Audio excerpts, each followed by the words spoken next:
Winter is coming. We know what's coming with it. You need to prepare. Everyone in the house must know how to turn off the water. In our Tualatin Valley Water Kingdom, every customer has a shutoff. Find your shutoff now. Learn how to use it. Winds of winter will freeze your pipes. Close the foundation gates and cover your hose bib. Fortify your castle by insulating pipes in unheated areas. Indoor castle pipes can be warmed by opening cupboard doors. Join me on the Night's Watch. Water can come from anywhere. Be the shield that guards the pipes of the realm. Your watch shall not end until all leaks are reported. For this night and all the nights to come. Winter is coming. Prepare.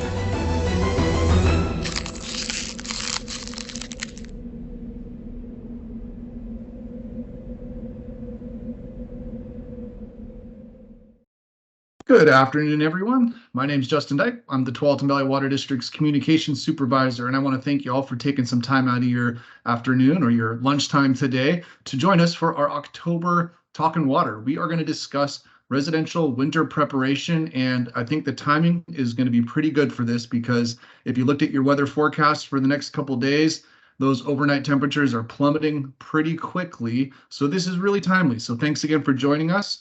Without further ado, we'll get into the content for the day. So as a reminder, before we get started on the main event, these sessions are recorded, so don't feel the need to take a ton of notes. We will have this content on YouTube by the end of the day today. We can be able to share those links with everybody. Make sure your microphone is muted, and we will have a moderated Q&A after the presentation, but you can type in your questions at any time. If you see the upper bar along the top of the Teams program, you'll see a raised hand function and a double thought bubble with Q&A on it. You can click in there, the Q&A, you can type your questions anytime. And when we get to the Q&A toward the end, if you'd rather just talk with our speakers today, you can feel free to raise your hand and we'll call on you and have a discussion. To be honest, any way you feel like asking your questions, please go ahead and do that when we get to the Q&A. We want to make sure that everyone finds this presentation, I should say, informational and it gets their questions answered. If you do have any accessibility needs, you'll see in the bottom left a 3-dot symbol. You can click in there. You can magnify the font sizes in the presentation. You can zoom. You can also translate to other languages. That will be to change only your view, not the view for everybody. So please feel free to use that feature as well. We do operate in an inclusive and discrimination-free manner here at TVWD, so staff may exclude participants who disrupt our events. Today's experts are going to be Mike Etienne, our field customer service lead, and Steve Carper, our conservation technician. These two gentlemen have a ton of experience with today's topics, and I'm sure that they'll give you some really great information, and we'll have a great Q&A afterwards. So without any further ado, I will turn it over to Mr. Etienne to get started for us. All righty, and Justin, go ahead and give me a thumbs up if you can hear me all right. There it is. Okay, well, welcome everybody. Thank you very much for joining us today. I know that you all have busy schedules and you can be doing a ton of different things out there, and you chose today to listen to this interaction with the Tualatin Valley Water District staff. And I think that says a lot about, our community, what we do for outreach and what you as customers expect of us in forms of communicating to you everything we can possibly to make your experiences going through winter weather, et cetera, as best as can be. So, I would like to highlight some of our mission and vision values here at Tualatin Valley Water District, and that's a reliable, resilient, and safe water system. And some of the key factors or efforts that we make as part of our resiliency as we approach weather months or the winter months are, we know we have multiple sources of water, so we're very resilient in our sources. But some changes that we do to minimize any risk, et cetera, are, just a change of our work processes. We have multiple sources of water, as I said. We cooperate well with other agencies just to kind of make sure that we have the resources available to not only meet our needs from a water point of view, but what maybe Washington County needs from equipment point of view. And then, of course, our customer education and preparedness, which is why you're here today. We want to interact with you and inform you as much as possible so that we can mitigate any types of emergencies or concerns. So we adjust to inclement weather just like you, and we do that our preparedness just like you do at home. A few key things that we do minimize and parts of our efforts here from a work process standpoint, we minimize our flushing of our system. We stop using our ASR well. And because we're using less water, we tend to focus on more chlorine residual in our area for water quality efforts. And then last but not least, we have our own our water facilities as well, our pump stations, our reservoir sites. So we have to winterize those and make sure all pipes, anything that's exposed, isn't at risk for possible breaks that might inhibit our ability to provide you the best quality water that we can. And of course, I talked about coordinating our efforts and resources with county and neighboring partners. They have needs and demands, and they also have resources that we can either utilize or that we can work in conjunction with to help us get through those tough months. And then, of course, during the event, we do modify our work activities to prioritize our response, and I'll go over that a little bit in the next slide. But safety, especially for our team as well, our staff. We want to minimize the traffic on the roads. Less cars and trucks on the road equals less accidents in imperfect road conditions. So moving on to this, what are the call types that TBWD prioritizes during the inclement weather event? Again, this would be a freeze event where we know that snow and ice are going to have some heavy impacts to areas specifically. We want to make sure that we don't have any leaks that are impacting roads or sidewalks, causing slippery surfaces, etc.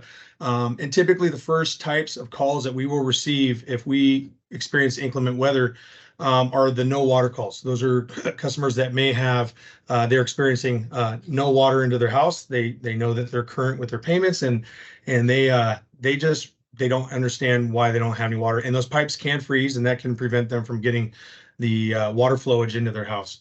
And then typically after the frozen water pipes in the house, unfortunately breaks occur. So we want to prioritize those calls, and we'll delay the other work activities until a later date that's a little bit safer for staff, and it makes most sense for us to hit at that point. As we prepare for weather events, we prioritize our call types along the way, but we prepare for the weather similar to the steps you do at home. And this is a slide that you can mirror the steps that we take to ensure that not only your house, maybe your car is prepared for the winter months as we get closer and closer to November, December, January. Traction devices for vehicles. November 1st is the date that you can implement traction devices such as studs on your tires. But having changed, now is the time that the Les Schwabs and all those other places are not inundated with a large amount of customer service where they have to put those chains on. I would order those ahead of time, find your tire size, and have those ready with your vehicles. Carry the PPE that you need at home, such as gloves, extra clothing, ice cleats, maybe even some food to keep in there in case something does happen and you get stranded on the side of the road for a few hours. And then some specific tools that we use to help accommodate our needs out in the field are some propane torches and de-icers. We use some paper packing. We might put those in the meter boxes to kind of create a little bit of insulation to prevent any frozen meters out there in the ground. When we adjust to our cold weather preparedness, we typically set up an incident command. And really what that means is as we prioritize our calls when they come in, we want to ensure that we are responding to the appropriate highest priority type calls and that we're tracking the safety of our field staff as they're out in the field. So incident command allows us the structure to do this. Forms of communication for us, we work in real time with our laptops. So when the customer service staff creates a work order, it almost instantaneously creates that work order on our laptops. But we have iPhones and Microsoft Teams capabilities, just like a lot of other agencies, where we use those and other mobile platforms and ways to communicate. And then as the last resort, but definitely not anything that is not important, is we have push-to-talk handheld radios that we use in measures to ensure that all forms of communication on our end are covered with our staff. And we also understand service interruptions are inconvenient. Nobody ever wants to plan for a main break or a service repair. When we call service repair, that's the line that goes from the main to your water meter. But you may call the line from your water meter to your house your main. That's the customer side. So with those break, they're not convenient. Bear with us. We'll get to you as quickly and efficiently as possible. We pride ourselves in our response times. But your actions are also critical in our response in these freezing weather types events. And the best way that you can help us help provide a better service to you is to have some sources of water on hand for yourself. If you know that cold weather is approaching and you do experience a no water call because your pipes are frozen in your house or because of a burst pipe and we had to shut it off, having some water on hand in your house is going to really help make it a lot more comfortable for you at that time. Typically, it's about a gallon per person per day. So there's a potable. You'll want to research some potable storage tanks if you want something of larger volume. But otherwise, now would be a good time to run to your local convenience store or your local supermarket and just stock up on some extra water, just to be sure that you're not inconvenienced down the road. So how do you shut off your water? Well, we're going to shut off your water for you at your water meter box, but there's a couple ways that you as a homeowner might be able to help yourself kind of isolate those leaks a little bit more quickly than we can respond. And just because this picture indicates a few different types of styles of shutoff valves doesn't mean you have one. Depending on when your house was built or your condo, etc., you may or may not have a shutoff. So the one on the right is a typical looking older shutoff in the ground. It's in a flower pot.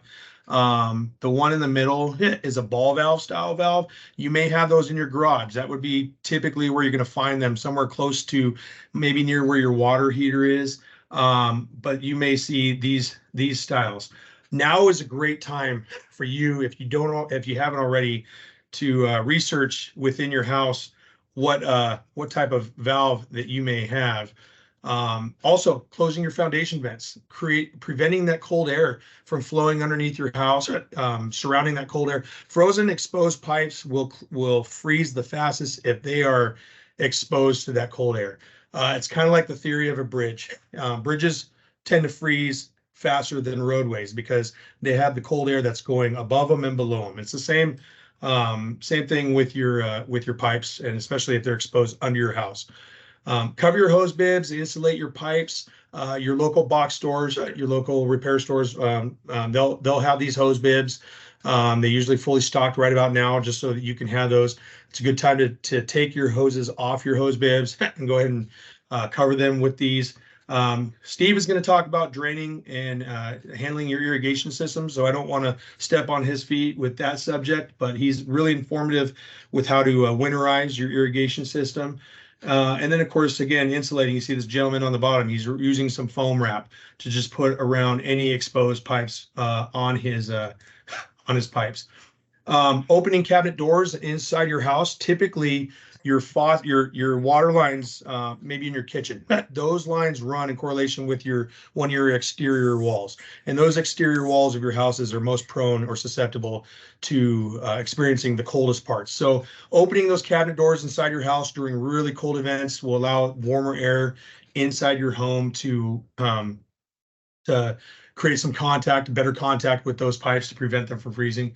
I have on here, make sure your water meter box is accessible. The water meter box is something that TVWD will get on when we read every 2 months or so. But in the meantime, stuff can grow over it. Foliage can cover it. So if you can help us keep your meter box accessible so that if you do experience an unfortunate event of having a leak, we can get that there quickly, and we can get that off a little bit quicker than having to dig it out and uncover it, and et cetera. And then, of course, this just covers leaving the heat on. If you're going to be away from your home for any specific amount of time, you still want to leave the heat on in your house to prevent some freezing. Our number is up there on the screen, And we do provide coverage 24 hours a day, 7 days a week. Even if we're not in the office, it goes to an after-hours dispatch, and we have 3 on-call personnel at all times that can respond to your emergency events. So please give us a call at any time if you're ever experiencing any sort of emergency event, and we'll be out there as quickly as possible. And then, of course, be a good neighbor. If you know your neighbor's away, maybe they're a snowbird and they travel out of state, just, keep an eye on their property as well if you can. If it's, it's going to be a couple of days, maybe it's under freezing, because if they have something blow apart, we can respond to there and do them the courtesy of shutting off the water as well. And then we'll work with those customers when they get back to ensure that their inconvenience is mitigated to some extent. I'm wrapping up here soon, but again, if you determine which pipes are frozen, if you have a pipe that's frozen but others aren't, that just means a specific pipe in your house is frozen. It's not as common, but it can happen where you have an outside faucet that is frozen because it's exposed to the elements more, but the faucets inside your house are still working. So that's great. We know that the water is good at the source. It's just you may have one particular pipe that's exposed. And if a pipe that was exposed is frozen, there is the unfortunate likelihood that it may leak when it unthaws. So again, prepare yourself for that. Give us a call, and we're happy to respond in those situations. And I'm trying to slide. Sorry here. I apologize. My mouse is not working very well with me. Locate your shutoff before an emergency. So this is a kind of a recap.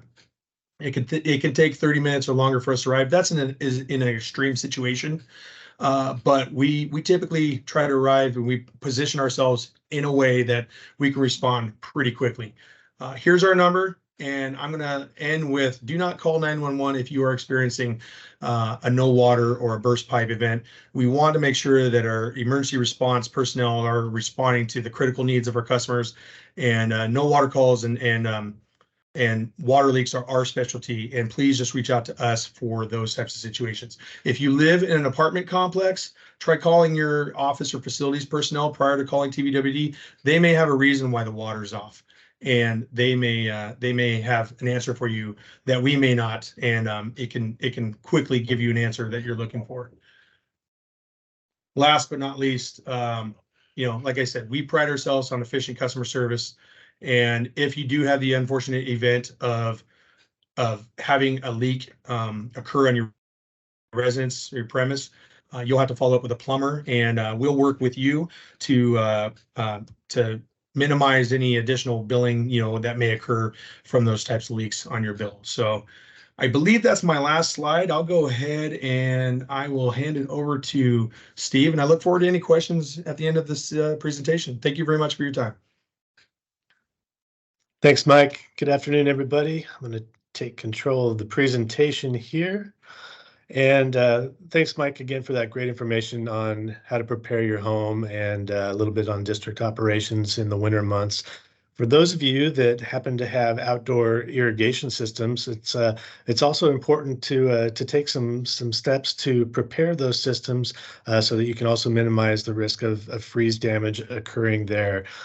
So that's what we're going to talk about today. And in this first image, you can see what can result if you don't take the adequate precautions and a backflow prevention device happens to freeze. This is what it can look like when that water thaws out and it starts to flow again. When you turn off your irrigation system, some water is going to remain in those pipes during the winter months.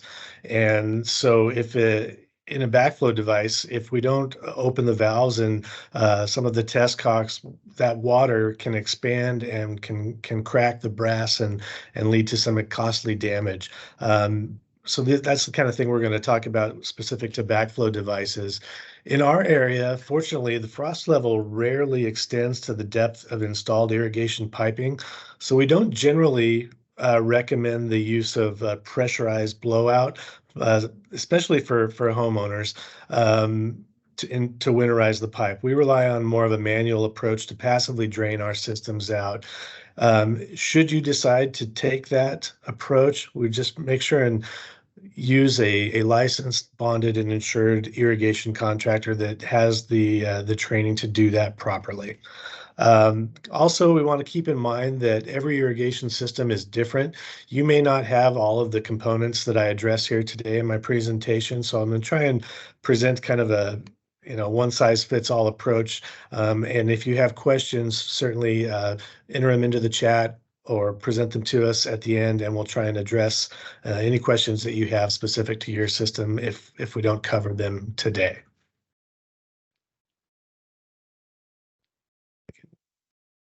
Get it to an advance here. There we go. So a few tools that can help your project move along smoothly. A flathead screwdriver, kind of on the smaller side, can help to turn some of the adjustment valves that you may need to do on the backflow device. So again, a smaller flathead screwdriver. A hand spade can be helpful to clean out some of the valve boxes to make sure that you have access to the equipment that we want to use, and to also make sure that any drainage water that we produce has somewhere to go. Just kind of make sure you have room to work on the equipment that we'll be addressing. A valve key is a tool that you use to open and close certain types of valves, and I'll have a picture of that in a later slide.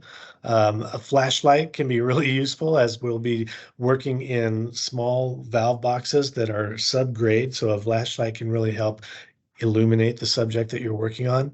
And if you're like me and you've got old creaky knees, some knee padding in the form of even just a small garden pad or piece of foam can really help you get into a better, more ergonomic position as you're kneeling down and reaching into this valve box as in a relatively awkward position.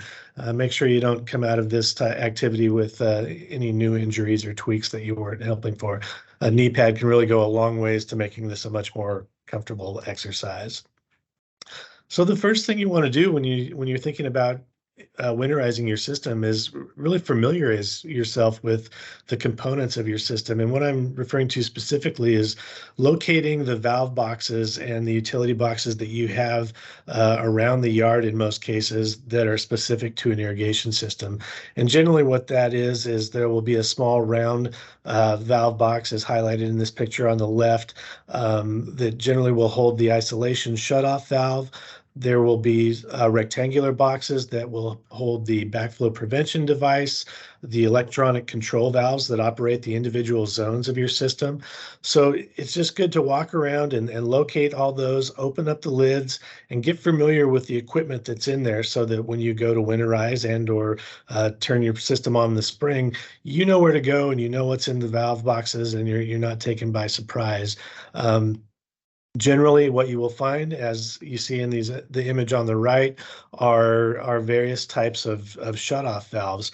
You can have gate valves, as we see in the top two images, the very typical round-handled gate valve, or as you see on the left, this is a cross-handled gate valve that is generally easier to open and close with a tool, and that's the valve key that I'll show you again on a later slide.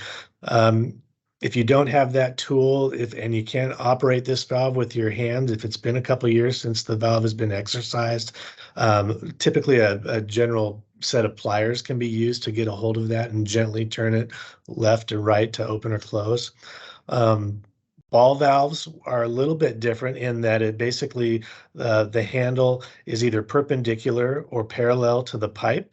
When it's perpendicular, the valve is closed. When the handle is parallel to the direction of the pipe, the valve is open. So just kind of easy concepts there in terms of how those operate on your system. Once you've located your valve boxes and you've identified your shutoff valve, if indeed you have a shutoff valve, the first step is to go ahead and turn off the irrigation water supply for the year.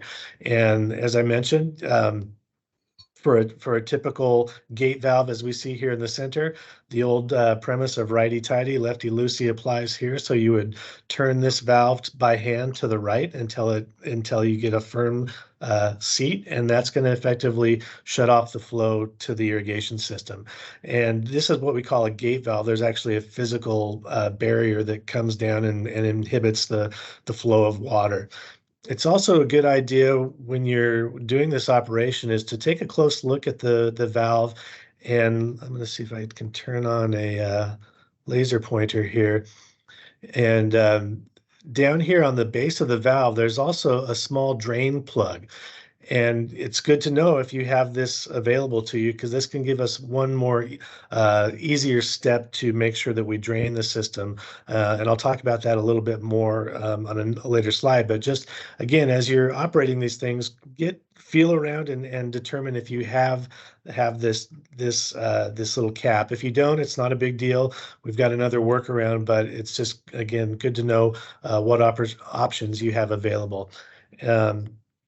If you have a ball valve, as you see here on the right, again, it's just a matter of swinging that control arm perpendicular so that the handle is, again, it would be perpendicular to the direction of the pipe, and that would close off the supply of water to your irrigation system. Sometimes, not always, but sometimes the isolation valve can actually be included in the same valve box that the backflow device is. In this image, what you see here, this is a double check valve backflow prevention device, very common in our area because it allows the device to be installed in a valve box subgrade, so it's not sticking out above the soil. And sometimes in that valve box, you will also find the isolation valve.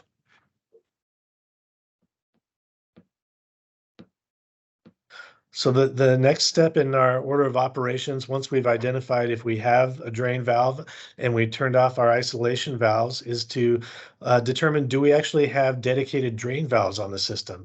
I would say it's not really common for folks to have a dedicated drain valve, but you definitely want to evaluate your system and determine if you do, because it's really helpful. Oftentimes they are installed at the terminal end of a lateral line grouped with the electric control valves. So here you see a valve manifold where you have the electric valves that control water flow to each of your individual zones. And then at the end of that, you have a typical sort of a spigot valve with a round handle, and that's what you can use as your dedicated drain valve. And that's what we'll do in this situation. Occasionally, you will see something like that, a similar, either a gate valve or a cross-handle valve installed really close to the backflow device, as you see in the picture on the right here. But again, we just want to determine if we have those, and if so, that's what we're going to use to passively drain the system. So once we've located our valves, if you have, again, the cross handle type of valve, that's where a valve key is going to come in really handy. If you find that you have this type of a valve, but you don't have a key, this is something that you can pick up at most hardware stores, certainly your Home Depot, Lowe's, that type of a place will have these valve keys available. And they can also be helpful with these more typical round handled valves, if those are older and sticky or deep down in the ground. Oftentimes a valve key can be helpful to get those exercised and opened and closed as well. So the next step again is to go ahead and slowly open up any main manual drain valve once you've got the main water supply shut up, and then allow the main line to passively drain out. This is a good idea. Why it's a good idea to have that shovel and make sure that you've got the valve boxes cleaned out of any loose debris, or if you've had a gopher, or a mole, get into your valve box and fill it up with dirt. It's a really good idea to go ahead and clean that out so that your valves are uncovered and visible, and that if you do some drainage, that water does have somewhere to go as it infiltrates into the soil. This is just a schematic image that can kind of, if you're not familiar with irrigation systems, kind of gives you an idea of kind of the typical anatomy of an irrigation system, in that you've got your main supply line coming in through the water meter. From there, it comes in hopefully to an isolation shut-off valve in a round valve box that will allow you again to shut off the flow of water to the irrigation system in one easy step if you ever have any damage that you need to worry about, or again at the end of the season, as we're doing now to prepare for the winter time. And then in the spring, when you need to charge up the system, this is where you reactivate your main flow. Then through some type of a backflow device, either a atmospheric vacuum breaker or a double check valve, which can be actually in a valve box as we've shown previously. And then from there, again, the main line goes out to individual electronic valves, typically in a square valve box. And this is where, again, you want to look for the installation of your dedicated main drain valves.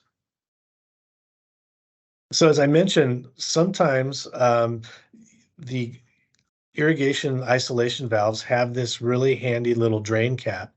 So once you've opened up the terminal drain valve and you know that you've got your water shut off at the main isolation valve, you can go ahead and loosen this cap. And what that will do is make sure that you've also drained the water that in between the isolation valve and the backflow device. And you want to be careful when you're doing that because it's, there's not a lot of threading on there. And if you drop that cap down in a valve box, it can be tricky to locate it. So either take it off all the way and hold it in your hand and then replace it once it's done draining, or just turn it a couple of turns until you see water passively draining out. And then when it stops, tighten it back up just to make sure that you don't lose that, because it can be a really unfortunate thing to lose that and have to replace that tiny little thing. But it does give you a much greater degree of making sure that you've drained eliminated as much water from the pipes as possible. If you don't have those types of shut-off valves or dedicated drain valves, you can still accomplish a degree of system drainage using the backflow device. And so it's just it's important to identify the type of backflow devices that you have. And what we see here are the three most common in our area. On the left is what's called a double check valve assembly. And again, those are located in a box, subgrade. In the center, we have what's called a pressure vacuum breaker assembly. These are also very common. The key is that these two devices on the left, double checks and the pressure vacuum, are devices that are testable, and it's actually required to have those devices tested annually to ensure that they're functioning properly to protect the public drinking water supply. But it also gives you a degree of protection in that you can operate the valves and the test cocks to achieve a degree of winterization. On the right, we have what's called an atmospheric vacuum breaker type of valve, and these are not testable. They don't have exterior test ports that we can use to basically provide any sort of freeze protection. So while they're probably your least expensive, simplest approach, there are also some degree of vulnerability to freeze damage just by the nature of their placement, of the requirement to be placed above grade, and the inability for us to do much additional work, preventative action to these types of valves. So to zoom in, this is again a closer look at a double check backflow device, and on either end you're going to see two ball valves that really are indicated by these swing arms to open and close. And what you can do is basically, if you look closely here, you can see a directional arrow that indicates the direction of flow. So we know that this is sort of the upstream ball valve. If we close this valve here and then open up this number one test port, that excuse me, will allow the water to drain out in between the isolation valve and the backflow device. If you don't have an isolation valve upstream of the double check, you can use this valve effectively as an isolation valve, but in that case, you would not want to open up this test port because that is upstream of the valve and water would then begin flowing out of that test port. So it's just, again, just there are some workarounds that you can use. But in most cases, you're going to have that isolation valve. And we're going to make that assumption here as we talk about how you would leave the backflow device in a protected state over the winter months. So if we've got the water shut off at our isolation valve, what we would want to do to our double check assembly here is basically position the handles as you see them here, in basically a half open position, both on the number 1 and the number 2 shutoff valves. And then if you look closely on the what we call the test cocks, you can see that there's a little a slot for a screwdriver, and that screwdriver slot effectively works. There's a tiny little ball valve in there, and the same principle applies to the direction of that slot as it does to the handle on a larger ball valve. If the slot is perpendicular, the ball valve is closed. If it's parallel, it's open. And so you can see in this case, we've turned the screwdriver head about halfway so that the valve is about halfway open. And the reason we do this is that if by chance we do get freezing conditions on this device, then that ice and expanding ice has somewhere to go inside the device, hopefully before it reaches a point that would cause a fracture to the brass body. Again, just a quick reminder to type in any questions you have into the chat, and we'll get to those at the end of the presentation. Here's an image of a really common result of not taking the proper precautions and having standing water in a freezing condition. That water is not compressible, so as it expands, it's going to cause a failure in the weakest point, and this is a really common result. So this is what we're trying to avoid. If your sprinklers have check valves, which is becoming more and more common, and basically that means that once an irrigation zone stops operating, there's a check valve in the bottom of that sprinkler that prevents the water in that zone from passively draining out through each of the sprinkler heads. In a situation like that, the way you can identify that, first of all, is on a rainbird, at least, is if it has that SAM label on the top collar, and that stands for seal-o-matic, and PRS stands for pressure reducing system. But that seal-o-matic means that there is a check valve that will prevent that passive drainage. But the way you can get around that is to simply just grab a hold of the nozzle, and that's represented here by this little orange flush cap, with your fingernails, and get a hold of the stem and pull it up gently to its maximum extent. And what that will do is release that check valve so that any standing water in that zone can passively drain out, and again provide you a greater degree of protection should you happen to have a deep freeze. But again, in our area, not a high degree of concern for that level of freeze occurring and being susceptible. But it just provides you, every option that you can do to make sure that you're as winterized as you can possibly be. Once you've kind of gone through the system and done all the different things that you can do to passively drain it out, and you've given it some time for that water to pass through the drain valves and the drain plugs, you want to go back and make sure that you close all those manual drain valves and that you've replaced all the caps and you've got a nice tight seal on both of them, so that you don't have an unwelcome surprise in the spring when you turn on the irrigation system. And if you happen to forget to do that, you can flood out your valve boxes and create a little bit of a mess pretty quickly. Not the end of the world, but it can be an inconvenience and kind of mess up some of the good work that you've done to keep things looking tidy. So make sure to close those valves once you've got things drained out. The next step is to go to your electronic timer. Make sure that you turn it to the off position.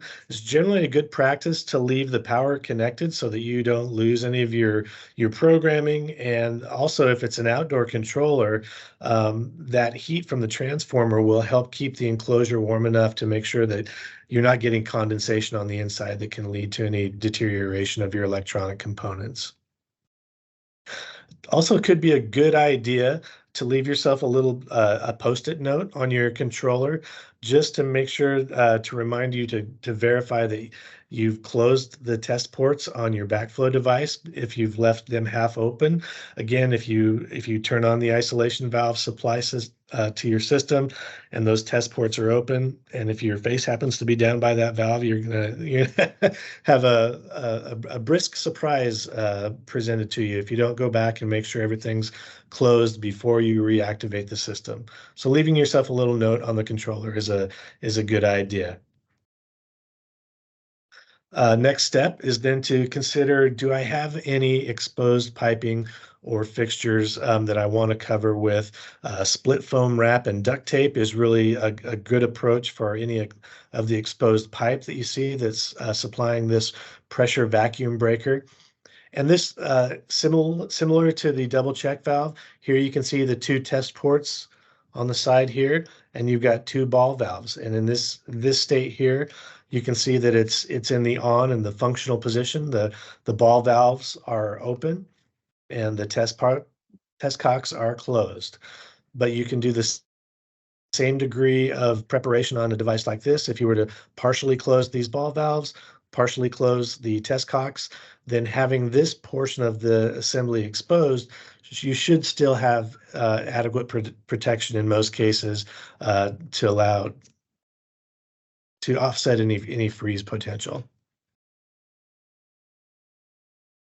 Another thing you may want to consider is, do I have any sensors on the system? And very common nowadays, and for folks to have what are called weather-based irrigation systems that may have a small weather station, as we see over here on the right, to gather data that allows the controller to manage the irrigation schedule based on real weather conditions. Or you may have a rain sensor that is just, again, modifying or measuring any effective rainfall and inhibiting the operation of the system. If that's the case, it can be a good idea to put a little plastic bag and a rubber band over these devices, just to make sure that you don't have excess water that gets in there and then can freeze and damage any of these components. Keep any debris out of any of the measuring devices and sensors that you may have incorporated into a weather station, and just have them basically ready to go in the spring and with minimal cleaning necessary or other maintenance. So that's one thing you can do to have an extra degree of protection. And that's really about it in terms of winterization. We just want to also make sure that you're aware that TVWD does offer rebates for weather-based irrigation controllers. As we mentioned, $50 rebate to really get your irrigation control to the current state of the art, using on-site weather data to modify the schedule instead of relying on your best guess. The other thing that we have is a rebate for what we call multi-stream rotating nozzles, and these are really highly efficient, highly uniform, really great nozzles that put down water much slower, much more uniform, that can be really helpful in our region when we tend to have slopes and clay soil. These types of nozzles can really help put down water more slowly in a way that our soils can allow them to infiltrate as opposed to running off. So keep those rebates in mind, and give us a call if you have any questions on how to participate in those programs. And with that, thank you for the opportunity to present to you, and we'll turn it over to Justin for any questions. All right, Steve and Mike, thank you both so much. So we do have a few questions in the chat, and I want to remind everyone, now is the time. If you have questions, if there's anything in there that you didn't quite understand or you want to clarify, or might be more applicative to your home's irrigation or water service plumbing, now's your chance. So go ahead and put them in the chat. The first one we've got comes from Joe. Joe, this will be a question is, would you please repeat what the first brass valve in the previous slide is? So Steve, if you could go back to one of your earlier slides and just cover real quick what those first few valves are. I think you might have covered it when you got to the backflow. I think it was the stopcocks, but I just wanted to make sure. You mentioned it. It was an overhead view of what I think was the backflow valve. Underground, it was below grade. That, yeah, and you pointed, yeah, the one on the left there, slide 30. Slide 30. So this is next a slide. close-up. Okay, let me go. Oh, sorry.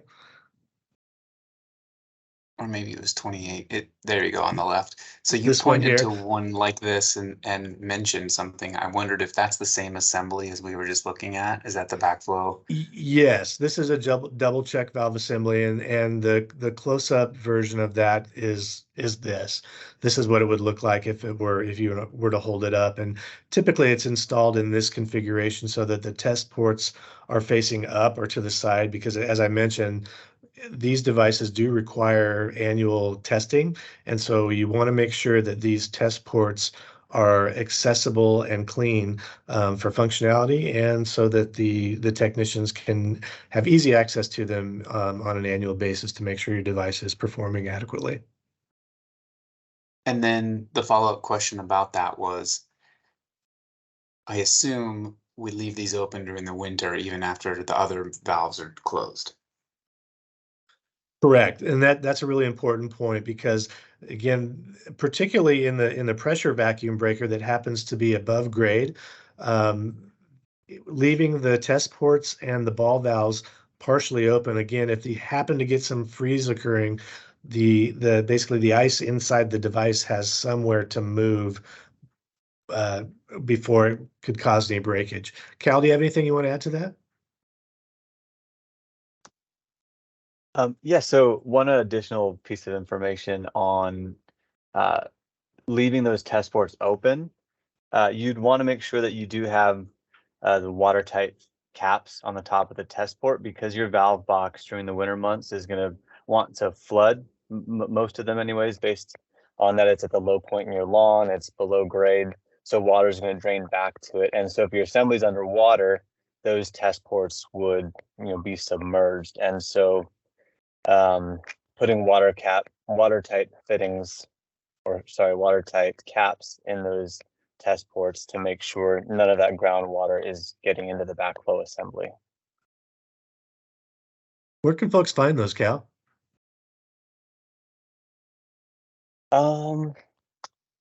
So I mean, any irrigation store and Motion and Flow, you can buy them in bulk from there. I would imagine, I guess I've not seen them at Home Depot because I've not looked for them, but I would imagine even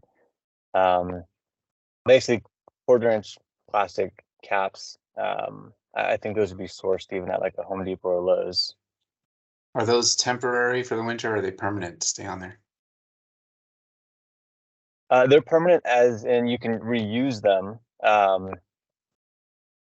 but they would be, they do break apart over time. So checking in on them every each season as you leave them in there. So just one clarification also is they're actually required to have those caps in there per the OAR rules. And so what that means is most testers are supplying caps to these backflow assemblies, whether it's winter or not. They're always going back into those ports. So if you find that yours don't have any, it would be good to just add those as like a permanent thing that you're throwing in there each year, and that the tester would replace them after their test.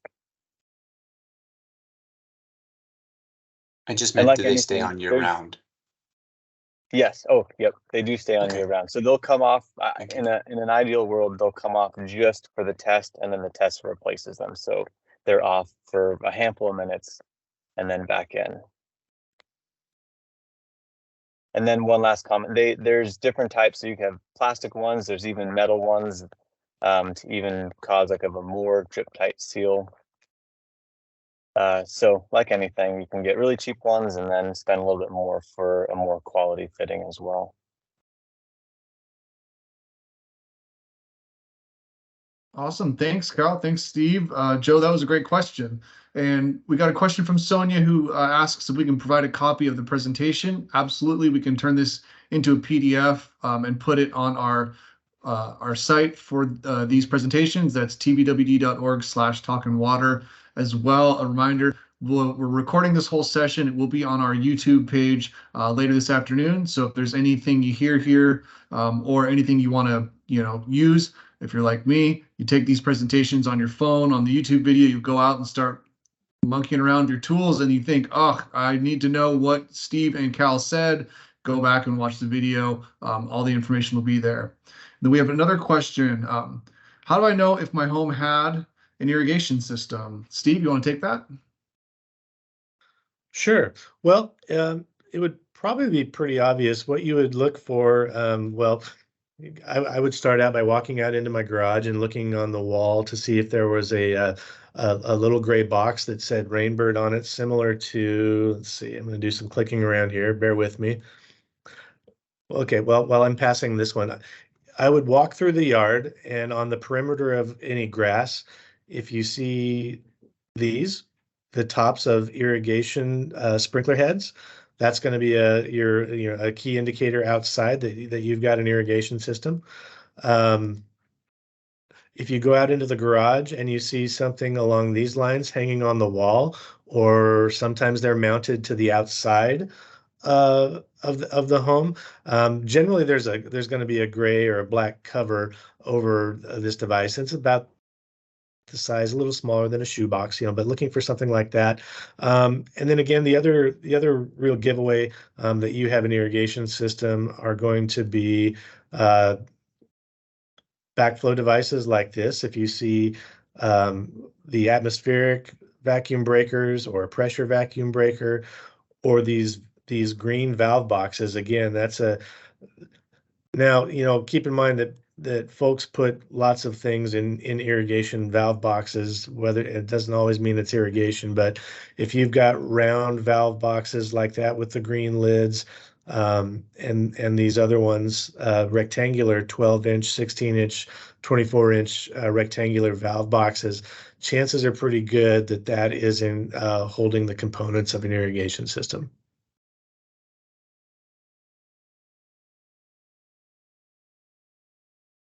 Awesome. Thank you, Steve. So as of right now, that is our last question for today's presentation. So I'll go ahead and say last call for questions. If anyone's got anything they'd like to drop it into the chat, go ahead and type it in right now. Or if you can, if you'd prefer, raise your hand. We can call on you and you can talk with our presenters. We'll give it a couple more seconds before we will say our farewells.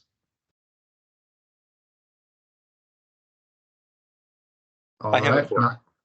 Go ahead.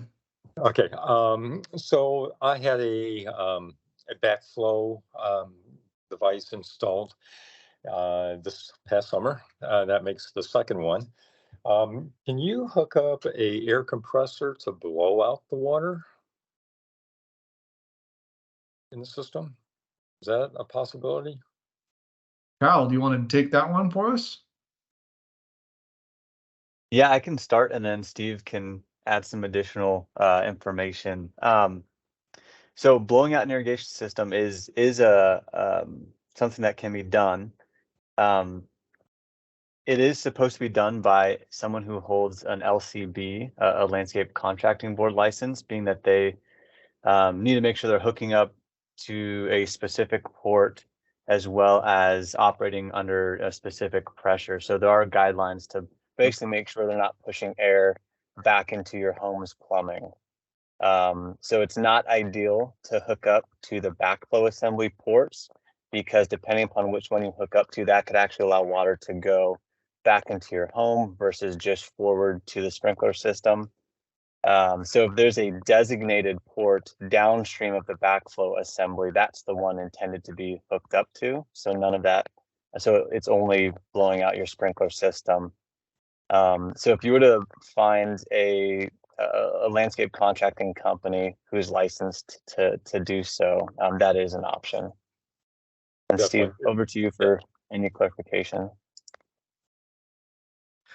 Yeah, I mean, Cal's exactly right. It's just because, again, in our area, we don't tend to have deep enough freezes to really warrant the risk involved. So we don't typically recommend that approach. However, if you feel strongly about it, if you came from the Midwest and it's just part of what you do to your irrigation system, certainly make sure that you're using a licensed, bonded, insured, properly trained landscape contractor to do that work that, again, can identify the proper location to connect to, is going to make sure that they're not using excessive pressure. Because that's the other thing, is if not only do you risk contamination of your indoor plumbing, but you also you're subjecting your system downstream potentially to excessive pressure, and these are PVC pipe with glued joints that are not really meant to hold a pressure like that from an air compressor, and unless you really know what you're doing, you can take it too far and create some damage that can be pretty expensive to fix. So not a top recommendation in our area. Okay, yeah, the irrigation folks that did the install does offer that service, so I was just want to check with you guys if that's something that we really need to do. So doesn't sound like it. Yeah, I don't think so generally, but you can ask, certainly, have a conversation with your contractor and see if they have any, compelling arguments for your specific system that would make it make sense. But in most cases, you're fine to take the actions that we discussed, and you're going to be adequately protected. Okay, super. I appreciate the answers. Thank you. Of course. And Joe has another real good question about the steps we outlined here to winterize. Says, do we reverse the winterized steps in spring in backward order? He's not going to be able to, sounds like he's dropping off the call, but Steve and Cal, if you'd like to take turns on how to come out of the winterizing prep stages real quick for Joe, that'd be great. Yeah, in a nutshell, yes. As we mentioned, once things are drained, you want to go back and close the valves now so you don't forget. However, as we mentioned, the way that you prepare the backflow assembly and the fact that we want to leave those halfway open, you want to make sure that you go back to the assembly and close those test cocks completely, and that you also close the shutoff valves so that you can repressurize the system gradually from the isolation valve. But the best thing to do would probably be to sign up for the Talking Water event next spring, where we talk about spring turn-ons, to make sure you get it right. That's exactly what I was going to say too, Steve. We do have a hand raised from Judy. Judy, why don't you go ahead and you can take off the mute and ask away. Just a quick question. I understand the backflow portion, but so I have valves in 2 separate boxes. So I need to go to those boxes as well and use the screwdriver and turn those a little bit. Is that correct?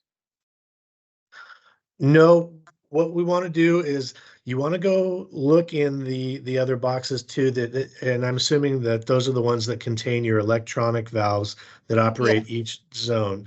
What we want to do, we just want to assess to find out do those boxes also have a manual drain valve? Oh, okay. But when you're doing the winterization and you're actually draining, if you don't have a drain valve at the end of that mainline run, there's not much more you're going to do there other than just familiarizing yourself with the components of your system. But you're really just, again, if you want to locate all your valve boxes, open them up and just get familiar with what's in there. And then if you have a drain valve, that's what you want to operate and close. But if it's just the irrigation control valves, the electronic valves, there's not much more you need to do. Oh, okay. Thank you. You're welcome. Great question. Okay, so another quick pause while we see if there are any other questions.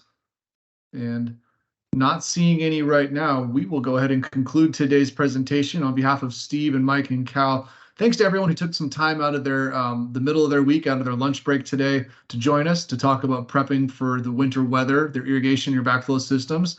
Make sure y'all get on it here pretty soon because the weather's turning cold fast. I did my own crawl space vents and my hose bib covers last night, looking at the overnight temperatures the next couple of days. And this presentation will be on YouTube here shortly. And join us again in the spring when we talk about how to prepare for irrigation season coming out of the winter weather. So thanks again to everyone. Have a great rest of your day.